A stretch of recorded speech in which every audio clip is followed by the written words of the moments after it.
Welcome to the RiceCast. I'm your host, Dan Pigsley. Sitting across from me is my friend and yours, Pastor Willy Rice. Pastor, how are you doing today? Doing just fine, Thank you.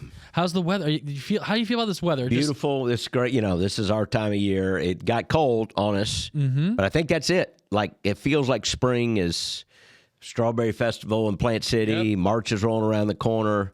It's a good time in Florida. It is a good time. Spring training has started. You know, the baseball guys are playing. Very aware, Pastor. Yeah. We're 4 games in, and I've watched 3 of them. So there you go. I Fantastic. Can't get enough. I miss it. You know, I was having lunch with Matt Gibney, who's on our communications team today, and he's telling me, he's like, we're kind of in a sports lull. I said, if you're not a baseball fan, that's we're ready to go. But yeah, it's been great. I just don't like again, me and Matt were talking at lunch, waking up and it being 30-something degrees, like 39 degrees. And then when I'm walking to lunch, it's 74 degrees. Like, it just, I don't get it. I don't know how to dress. Yeah. Layers.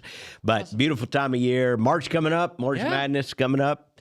But it's how do you feel about your Gators? I think the Gators are playing really well. They are on top of the SEC. Mm-hmm. Everybody's looking up. I think I saw they were ranked 7 or 8, and you know they got hot at the right time last year, and they've done it again. They seem to be now. Again, you got to go all the way through March, and you get in the tournament, lose 1 game, but.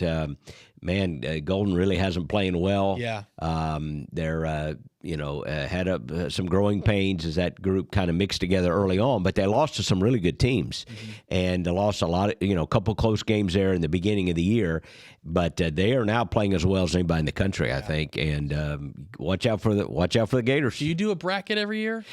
Not every year. Sometimes I do, sometimes I do. Occasionally, one of my kids will have a family bracket deal, and we'll fill it out. So maybe this year we need to put one out there. We'll do a staff one. Could be, could put one out there. Sounds like someone else can run it, but I think we could probably find somebody to do it. Yeah, but it's awesome. Well, Pastor, I wanted to just take some time today. You know, we've kind of been all over the place, talked about a lot of different things on the podcast, but man, we're coming up on a really, really incredible time in the life of our church here in the month of March. So if you want to you kind of shared a little bit in chapel yesterday with the staff. But March is a significant month for Calvary, and this is a particularly significant one because this is 10 years to the time when we launched our X150 vision.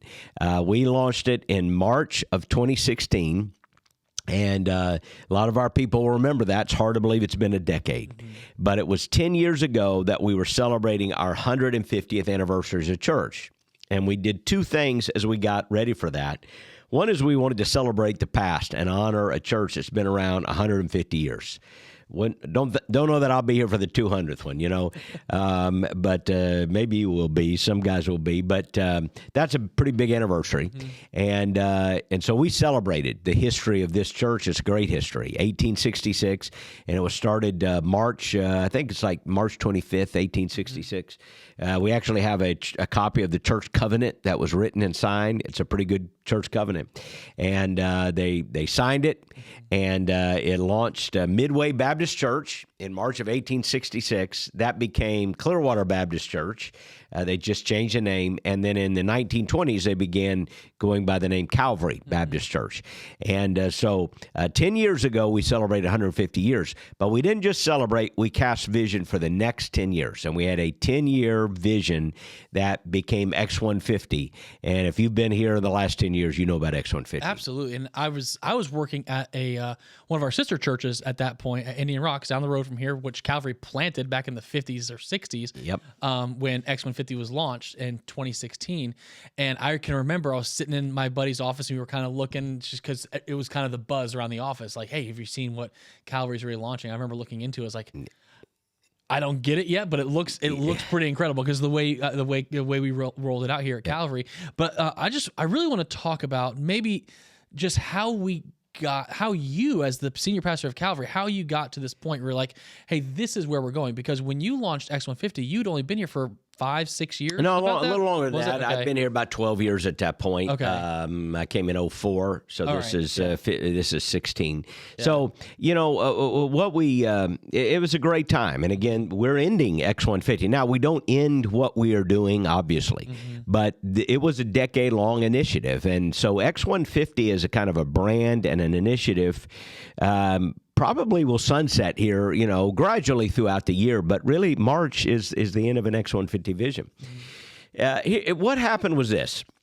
And I think it's a great story. We've told it before, but as we come up to March of 2026, it's important to tell it again. We got ready to celebrate the 150th anniversary, but we didn't want to just celebrate looking back. We wanted to use it as a catalyst for looking ahead. What would our vision be? And I think sometimes it's good to cast vision in about 10-year increments. I heard somebody say one time, you can overestimate what you can do in a year, but you underestimate what you can do in 10 years. Mm-hmm. If you go in the same direction, and you do it consistently, kind of like pounding on the rock, you can get a lot done in a decade. So, and it's also about the length of which you can imagine what will happen. Nobody can tell the future, 10 minutes, much less 10 years.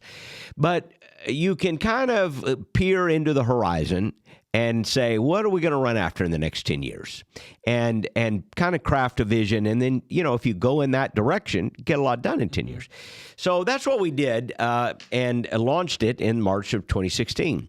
And that's how the X150 vision came about. And the X stands for multiplication.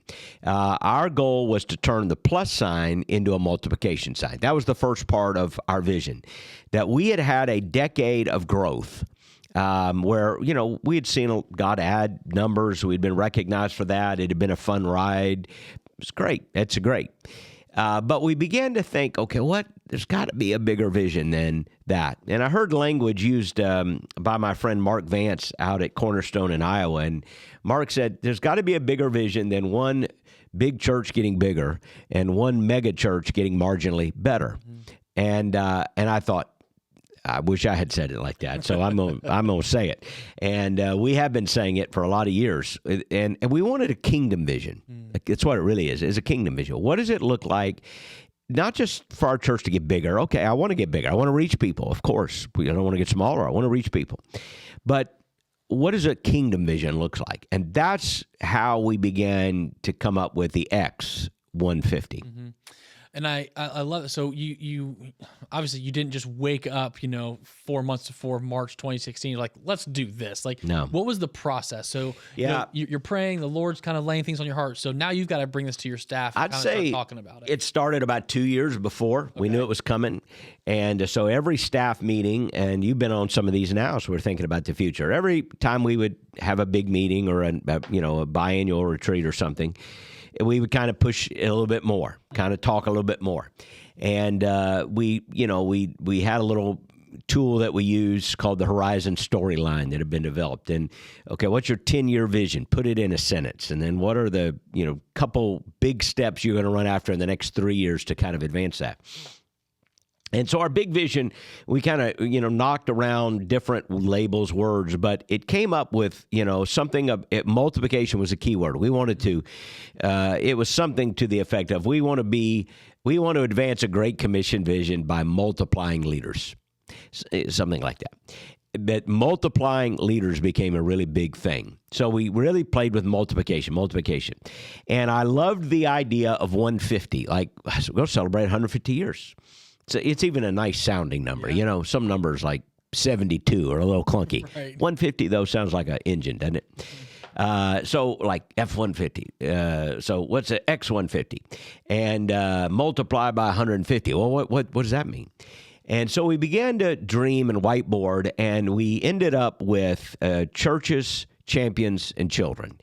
And the first time we started throwing these words around, our team just kind of collapsed. They just like people panicked and jumped out of windows and just all kinds of things, because it was just like, wow, what are we going to do? How are we going to do that? I don't mean they literally jumped out of windows, but we were like, what's going to happen? Mm-hmm. But we threw one. I remember one day just walking a whiteboard, just throwing 150 up there, and I said, the next 10 years. What does it look like if we could multiply by 150? Well, what would you multiply? And so it became, well, could we help plant 150 churches? And everyone's like, there's no way. Like, we had been trying to do one, and it was kind of a struggle, really. We weren't all that good at it. And I said, well, don't worry about what you've done or what you know how to do. Is there a way we could multiply by 150? We could help start 150 churches. And so that became one. And then 150 champions. We could pray that God would raise up. By that we mean next generation leaders, young people, because we saw our school was catching fire. We have student ministry.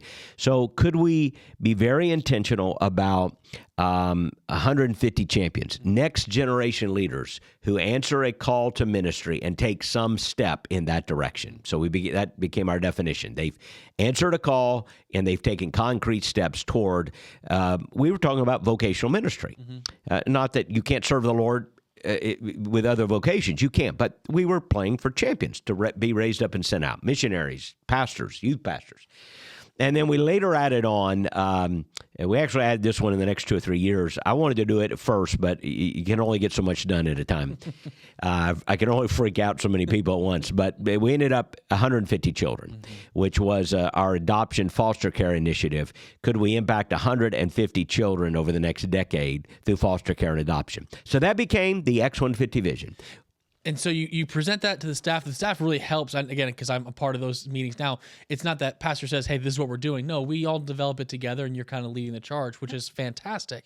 And again, we're doing it now. A lot of give and take. Yep. So you get the staff, everybody's kind of on board, and then you sit back and say, okay, well, how do we tell our church? Like, how are we going to get them moving on this? The church is easier than the staff. It's, I think because they had trusted us. And when we started sharing, I think the biggest question is, how are you going to do it? And not that you need to understand how you're going to do it, but you do need to have it like a plan, like a strategy, like, okay. And so it became that. We want to start 150 churches, send out 150 champions, and serve 150 children.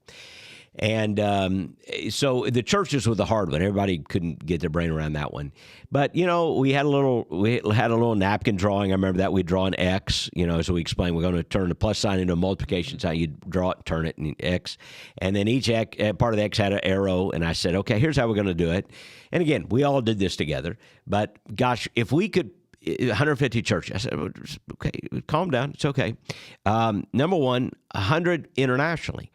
All we got to do is find the right international partners and then invest intentionality and resources and volunteers to be a part of starting 150 churches internationally. You just got to find the right partners. Then we said, if I can do the math right, 25 churches nationally. Again, partnership is the key. We're going to be a sending church, but we're also going to be a supporting church. So we can find 25 churches nationally. And then we said we could find 20 churches to revitalize and 5 new campuses. And that came up to 150. And we drew it out. And everybody kind of said, oh, okay, well, let's try it. And when we sold it, you talk about pitching it to the church. I've told leaders this story many times. Our people got it, honestly, quicker than our team did. Because when we shared it with the people, it was like there was just this immediate embracing of it. I think the kingdom nature of it was so appealing to our people. They were so used to, and look, we've built buildings. We've built buildings in the last 10 years. We've raised money. We've done lots of things. But I also think they kind of were almost a little tired, like, okay, what are we going to build next? How much money are we going to raise next? We're going to build what? And they're all for it, but it also can kind of get to you at some point. And when we came back and said, no, our vision, look, we've got some buildings we need to build, and we're going to do them in the next 10 years. But our vision is a kingdom vision. I think they just took to that, like they embraced it. And how we did it is we just rolled it out as part of our strategic initiative. In that month, we celebrated, but we began to say, here is what we want to do. And then we broke it down into a 3-year increment because people can kind of, get their arms around that. Let's do these things in the next 3 years. And it did include some building projects. It included some initiatives, church planning, all those things. We laid it out. People gave generously to it. We've had 3 different initiatives in the 10-year period, 3-year initiatives, and with a little bit of gaps between them. And we've raised, I don't know the exact number. Every one of them were north of $10 million. So I would say probably somewhere approaching $35 million above our normal budget and operating offerings. We gave over it every time. And we have used that to do all kinds of initiatives, as well as we've seen God do incredible things here. Yeah. I came on staff at Calvary towards the end of the second term of X150, like the second iteration. Now we're in the third. That first year, if you can think back that far, 10 years ago, that first year, what was the first thing that you did as the church? So you're looking now, at that point, I think you were just at churches and champions. So you sit in your first meeting, you're like, okay, now it's time to. The Seminole campus was in there pretty quick. I honestly have it. I'd have to go back and rack my brain a little bit. Obviously money began to come in. I'd have to go back and look at the sequence of what we built when. Mm-hmm. Somewhere in there we built an addition to the school. That was a big part of it, because that was kind of a sub part of it, is raising up champions. Well, we need to invest in our school. And at that point, I remember at the very beginning, I said, if we could have the 150 language, if we could have 150 in every grade, 9, 10, 11, 12, 150 in every grade, Mr. Kilgore said, that'd be a great goal. 600 in our student body. That's a pretty big Christian high school. Massive, yeah. And we also, people say, you guys are a little crazy. And I go, well, crazy can be good sometimes. Now, of course, we're over 900 students. Yeah. Like there's days we wish we only had 150 in a class. So we've blown way past that. But I think we may have built that addition to the school at one point in there. At some point in there, there's some of the facilities in the school. I think the Seminole campus was one of the first campuses that came on. Eastlake had been there. And I can't remember if it was right around 2016, 17, or if it was a couple years later that the Seminole campus was launched. 2017. 2017. Yeah. So, see, that would have been one of the first ones, because 2016 we launched it, and we began to work on the Seminole campus. And we probably didn't launch it until the fall of 2017. It was Hurricane Irma. Yeah, September 17. Yeah. But we got to work on it. To launch it in September of 2017, that means we were working pretty hard on it in the fall of 16 and in the spring of 17. So that was probably one of the first campuses we did. We began to look for a couple of revitalizations that we embraced, and we started looking for church planners that we could embrace. Ken Thompson was here with us right around that time, and he launched out Bay Cities Fellowship, still going 10 years later. And so he came in right around there and became one of the first sending that we sent out. And we started doing mission trips. We were in Brazil. We were in South Asia quite a bit. And all of a sudden, doors started opening, and we just started seeing churches multiply. It's incredible, because then you kind of get to the end of that first 3-year cycle, and correct me if I'm wrong. Again, I know we have paper here, but it doesn't say anything it needs to say. So, but we are using a little bit. But kind of in that, I think it was like 2018, 2019, I believe someone came on staff here with John Antonucci, and he kind of started. He became one of those champions, if I remember. Yep, John was, pretty quickly on around then, 10 years ago. I knew we were going to need some. We launched this thing, and we're going to need somebody to help us execute it. That's about the time. It wasn't long after that Dave came on to help kind of in an executive way, and now just as one of our teaching pastors. But he had to come and help lead. But we needed a guy who could focus just on building X150, not like trying to run the whole church, but just focus on that lane. And we tapped a guy named Jeremy Westbrook. I'd gotten to know Jeremy leading the National Pastors Conference, and Jeremy was a great pastor in Ohio, but he had planted that church. And Jeremy was a thinker. He was a guy who was well connected, but he was also a strategic thinker. And the first time I brought him down here, I said, Jeremy, you got to help us. I got to figure this thing out. What can I do? And we started mapping some stuff out around a table at a restaurant here. And it wasn't long before I said, I don't know. This is how I remember the conversation. He might remember it differently. But it wasn't long before I said, we were sitting there. I think we were sitting at a restaurant overlooking Tampa Bay. It was a really nice restaurant. And, there's water, palm trees, and everything. It was probably rainy in Ohio or something like that. I don't know. And I said, 14 degrees. I said, man, you're the guy who ought to come help us do this. And I thought he'd laugh and say, no. But he didn't say no. He didn't say no. He was like, well, it sure would be tempting. And I was like, once the door's open, I was going through it. And one thing led to another. And, of course, Jeremy brought his beautiful family down. And Jeremy kind of became the architect of it. He would sit in my office and say, no, now what is it you're trying to do? I'd explain it. And how are you going to do that? I go, that's why you're here. Help me figure this out. And he was really good at kind of putting the partnerships together, the structure together to run after this goal. And Jeremy was a huge help to me. And I don't think we get the momentum we've got without Jeremy here. I think he was here 5 years, something like that. And he's now the director of the Ohio Baptist Convention for Southern Baptists and doing a great job kind of taking those principles to churches all across Ohio. So, we had to bring the right people. Get the right people in the room. Somewhere in there, Paul Colton joined our team in missions. That was very important. So we've had to bring the right people in. We've had to staff in order to get this done. We eventually would staff very strategically for the children's and initiative for foster care and adoption. At some point, Laney Gibney came in and joined the team there. We've had some, really strategic leaders at the right places at the right times.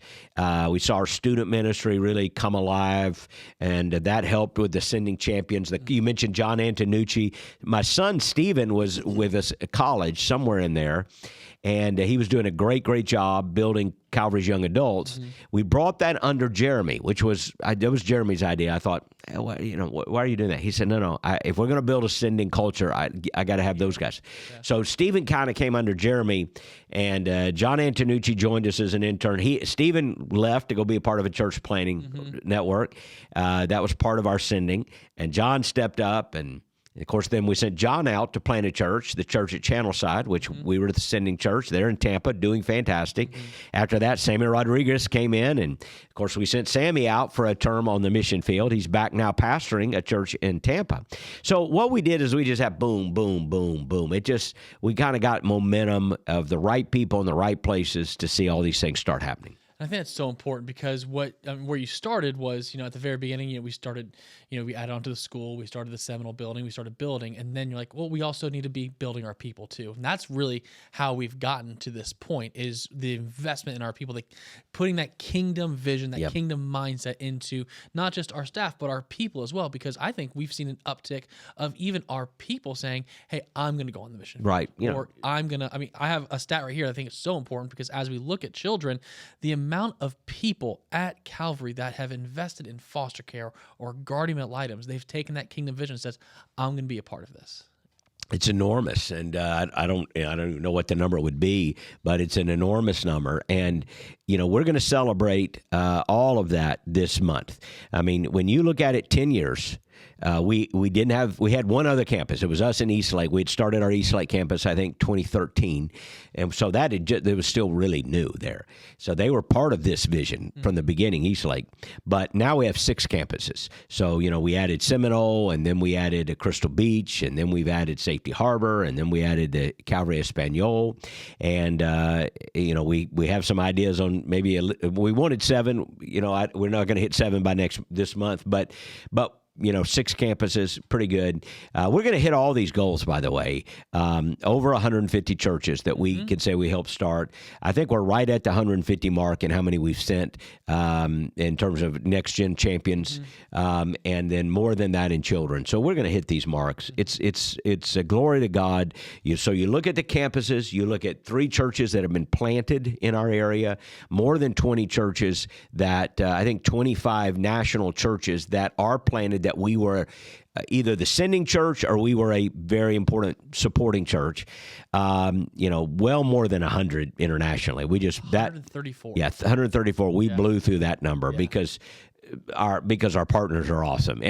But even that takes intentionality. It takes choosing the right partners who understand what you're trying to do. And we're seeing multiplication movements happen in Southeast Asia, which is pretty extraordinary. We've seen a lot in Brazil and other places. We've sent out missionaries. I think we have 14 or 15 people on the field right now, somewhere right around that number. We've had as high as 17, but, they kind of come back and go a little bit. But I think we got 14. We've got several in the pipeline right now. We've become one of the top sending churches, really. They tell me in the last few years. And we're not in a college town. We're not in a college seminary town, which if you are, great. They, take advantage of that. Yeah, right. Yeah. Good for you. But these are people, we've trained our people, our kids. Mm-hmm. And so we've seen just really fantastic things happen. And what you intimated was it changed the culture in our church. It changed the culture in our church from just a local vision of let's have a nicer widget, let's have a nicer thing, let's whatever. And we have some very nice things. The Lord has blessed us with many, many things and many wonderful facilities. And look around. We've seen God do great things. But our people understand it's a tool to a bigger vision, the kingdom vision. And I think our people talk in those kind of terms. How are we investing in other churches? How are we sending out? They celebrate when we send people out. They understand that's a win. It's hard to change the mentality of a church from please come, which is good. That's good. I used to say there are 3 stages. I heard somebody say this: please stay, which is a church that's in trouble and you don't want anybody to leave. Please stay. To please come, that's good. You're inviting people. To please go. And that's the sending church. That's the multiplying church. Not that we want people to leave, but we want people to embrace the gospel and go on a gospel mission.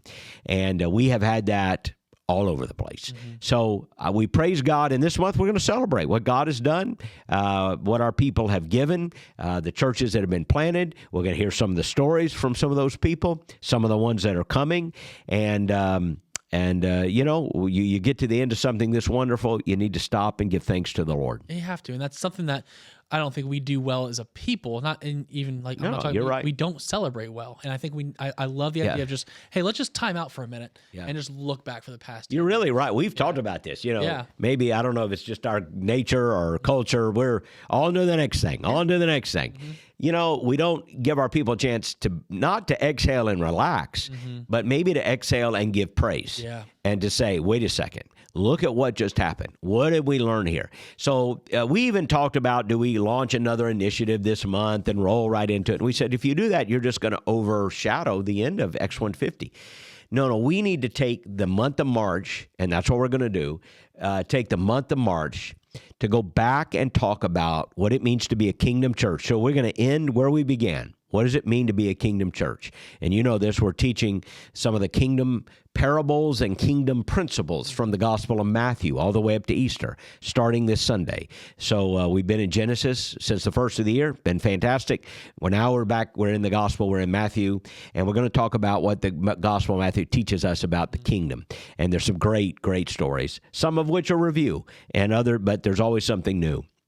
We're going to talk about that. We're going to hear the stories from some of our missionaries, from our church plants. We're going to share some of the great data. And the end of the month, March the 29th, we will have a service. That's Palm Sunday, by the way. Can you believe it's just crazy? A month away. So March 29th, Palm Sunday, that Sunday night, we ask all of our campuses. We want to have a night of worship. Our worship teams will be combined, which those are always fantastic nights.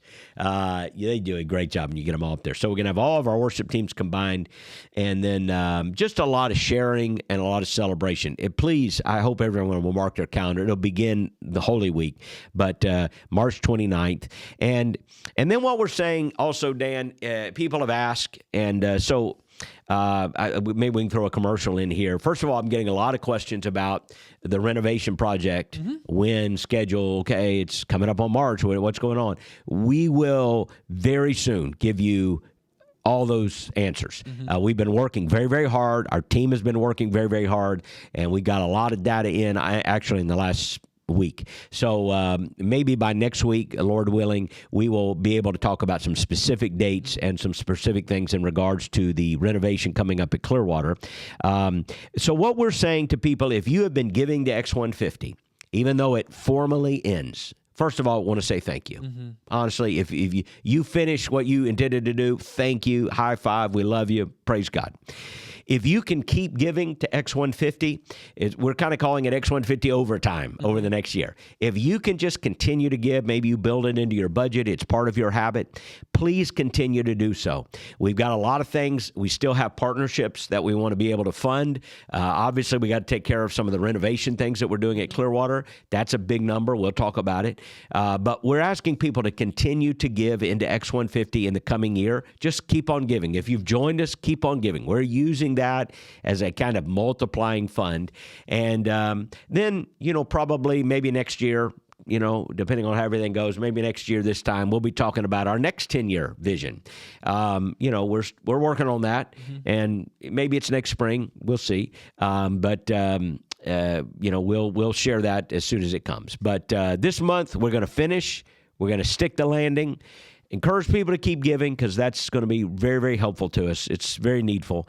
But we're going to give God praise for what he's done and celebrate 10 years of X150. And I think it's such a good word, Pastor. And I would just even caution any of us, because right now I just want to keep asking, well, what's next? What's happening next? What's happening next? And I would just say for all of us, let's not ask what's next right now. Let's say, can we celebrate what happened? I think that's a good way. It's a good way to end. And we're going to say what's next. There are some things, because in fact, this month we will be sharing some of the new partnerships that we're launching, some of the next things we're doing, and it'll be very exciting. So believe me, you know this. Yeah. We're thinking that. We've been thinking it for a while. But even as what's next, let's also remember, let's celebrate what we did. And believe me, what's next is going to be fantastic. It's one of those meetings where you're going to be like, okay, let's see what happens. It's going to be awesome. So, but Pastor, it's been a phenomenal 10 years. I know I've been on staff for almost 4 years now, and just to see what God has done just in the past 4 years and be a part of it has been a blessing. So under your leadership and under just the staff, you asked in chapel how many people have been here the entire time of X150, and it's a good amount of people. Maybe 2/3 of them. They've been here with us a while, and it's a great team. You know it's a good team when you see people who have been here 15, 20 years and they're happy. But Dan, none of it could have happened if our people, the people listening here at Calvary, if they didn't resonate with that. And, they could have said, well, what are we? You're sending money away. You're sending people. Come on. No, they bought it. They got it. They understood the mission, and they understood the idea of kingdom growth. And I will forever be grateful. I got to pastor such a great people. They've made us sometimes look a lot better than we are, a lot smarter than we are. And the Lord has. And they've given, they never complained. They've been so generous. And look at what the Lord has done. Awesome. Look at what the Lord has done. What a great 10 years it's been. And we're going to celebrate 10 years of X150, the end of it. And by the way, Calvary is now 160 years old, right? 160. So that's what we're celebrating also. Absolutely. Well, Pastor, I appreciate your time today. Appreciate just the vision that we're looking forward to, especially in the month of March.